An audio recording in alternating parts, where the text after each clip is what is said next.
আসসালামু আলাইকুম দর্শক। এই মিষ্টিটা যার খেতে ইচ্ছা করে কিন্তু সেই ব্যক্তির কিন্তু অনেক ধৈর্য দরকার। যার ধৈর্য আছে সেই যেন এই মিষ্টিটা বানায়।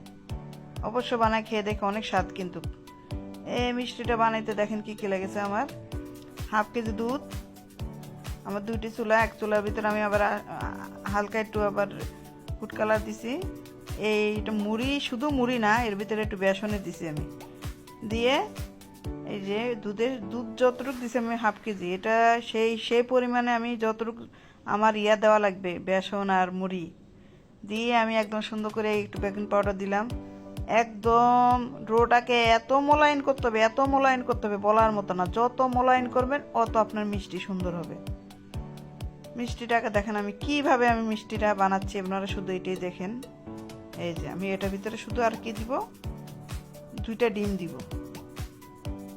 এই দুটো ডিম দিব, দিয়ে আর হালকা একটু তেল দিব পরে। কিন্তু দেখেন আমি একদম ডোটাকে এমন করে মোলায়েন করব, একদম চটকা একদম সুন্দর করে মোলায়েন করে ফেলবো। যত চটকানো যায়, যত মোলায়েন, যত সফট করা যায়, অত মিষ্টিটা আপনার মোলায়েন হবে, অত রসালো হবে, মুখে দিলে মুখ মিলে যাবে। এটা কোনো আমি গল্প করতেছি না আপনাদের সাথে, সেম আমি যেভাবে করছি এভাবে করে খেয়ে দেখেন। বেসন আর মুড়ি দিয়ে আমি এই মিষ্টিটা বানাইছি দেখেন।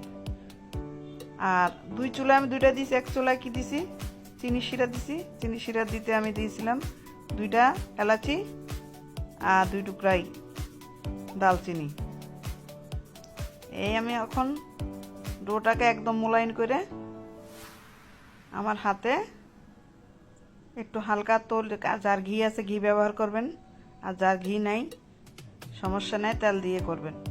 এই যে দেখেন আমি হাত দিয়ে শেপগুলো করে নিচ্ছি। দেখেন আমার একটু শরীরটাও ভালো না আমার, এর জন্য তো তাড়াহুড়ো করে করতেছে। এই যে আমি ফ্রাই প্যানে চিনি মেপে দিয়ে দিছি। দেখেন আমার এই চিনিটা হচ্ছে, শিরাটা হতেছে, আর এক চুলায় আমি তেল দিয়ে বসাইছি। কিন্তু অনেক ধৈর্য দরকার দর্শক। এই মিষ্টিটা আপনারা ঘরে বানাই যদি খান, বলবেন যে না আমরা বাজার থেকে আর কিনে খাবো না, ঘরে বানাই খাবো। আস্তে এই যে বুদবুদ হচ্ছে না রিবুজালে, এই আস্তে আস্তে মিষ্টিগুলো এমনি উল্টে যাবে, আস্তে আস্তে মানে নিজে নিজে ঘুরবে, নিজে নিজে হবে। এই যে দেখেন, আপনারা দেখেন দর্শক, এটা আমার কথা, আমি তো বলার কাজ বলবো, কিন্তু দেখেন নিজে নিজেই মিষ্টিগুলো ঘুরতেছে। আমি কিন্তু শুধু একটু নামানোর সময় আমি চামচ ব্যবহার করব। এই যে এখন আমি শিরার ভিতরে দিয়ে দিলাম। দেখেন দেখেন আপনারা, যা এখানে কোনো ফেক কোনো কথা নাই। দেখেন